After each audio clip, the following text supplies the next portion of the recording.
I've always had a thing for old radios. The analog ones, the kind that hiss and crackle as you tune them. Almost as if they're trying to communicate in a language you don't quite understand. There's something eerie about them. The way they make you feel like you're intercepting signals meant for someone else.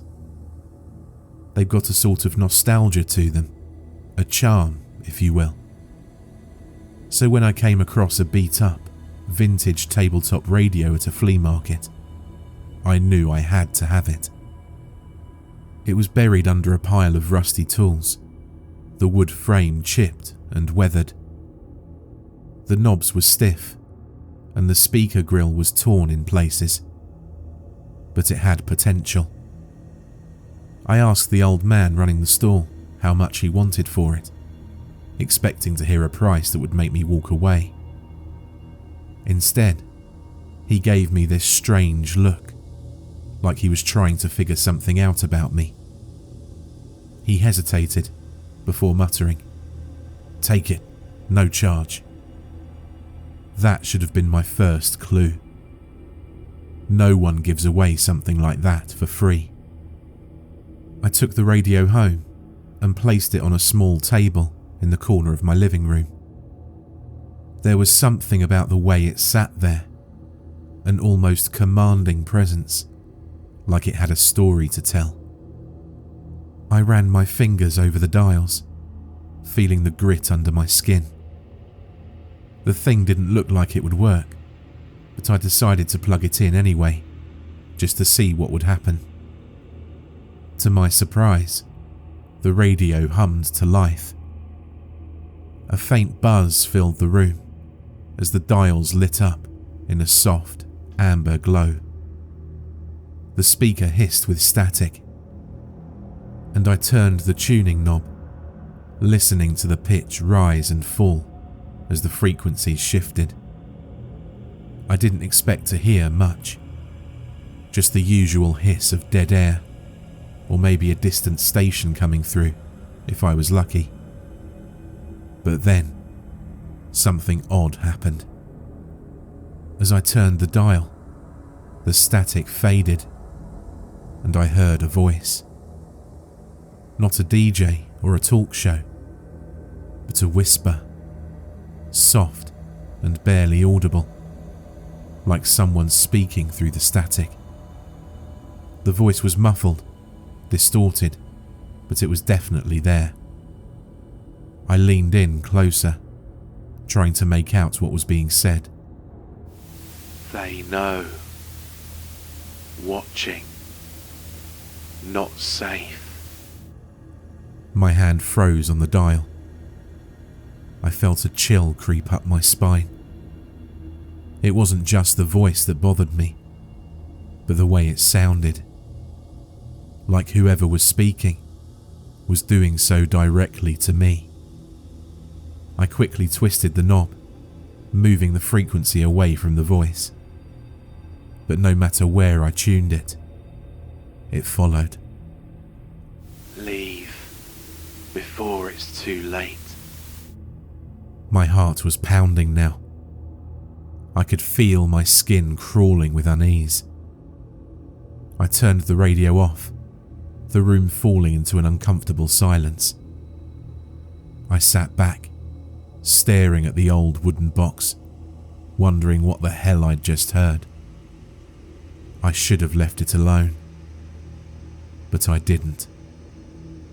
Curiosity gnawed at me. I told myself it was just some glitch, a weird signal bouncing off the atmosphere, or interference from some old shortwave station. I tried to convince myself that it was nothing more than a coincidence. But the more I thought about it, the more I needed to know what was going on. That night, long after the sun had gone down, I found myself back in front of the radio. I turned it on again, half expecting the same unsettling whispers. But instead, it was just static. I slowly tuned through all the frequencies, listening carefully for any sign of the voice. Nothing. I was about to give up when the static changed. It wasn't a voice this time, but a strange melody, faint and haunting, like an old music box playing a forgotten tune. It sounded familiar, but I couldn't place where I'd heard it before. The melody was soft, almost soothing, but there was something off about it. Something that made the hair on the back of my neck stand on end. I leaned in closer, straining to hear.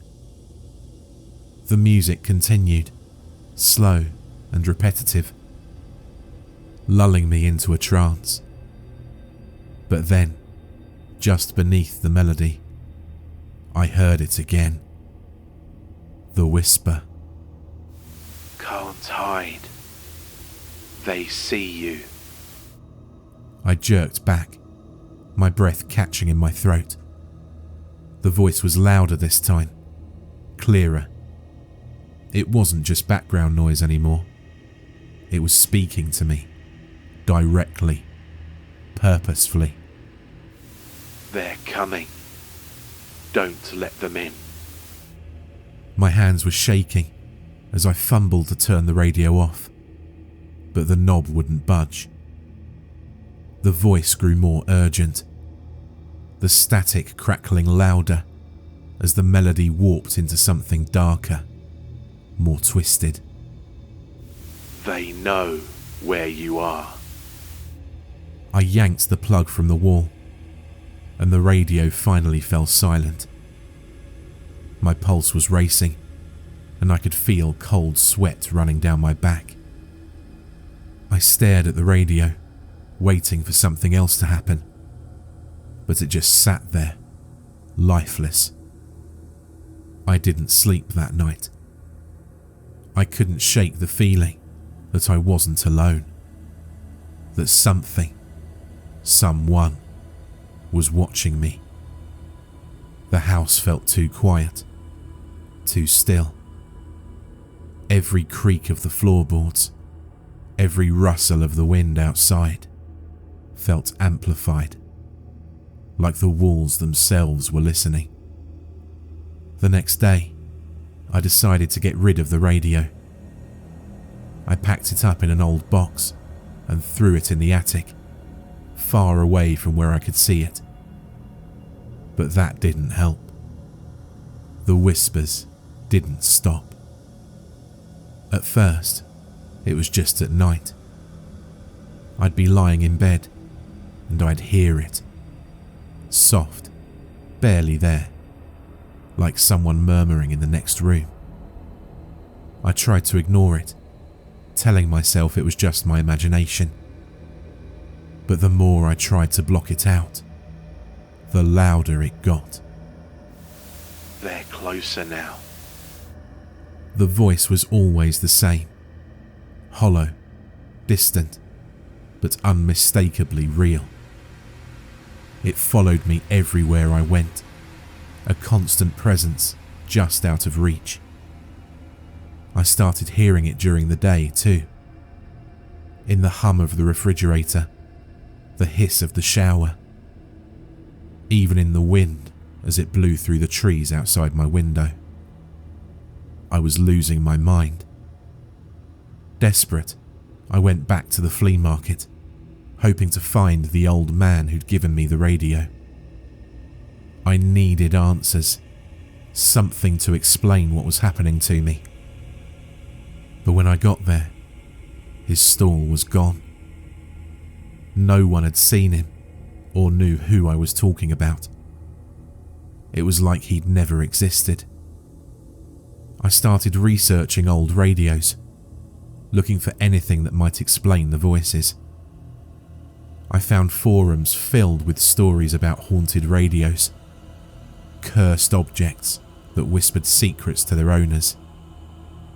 But most of them sounded like urban legends, stories that people told to scare each other.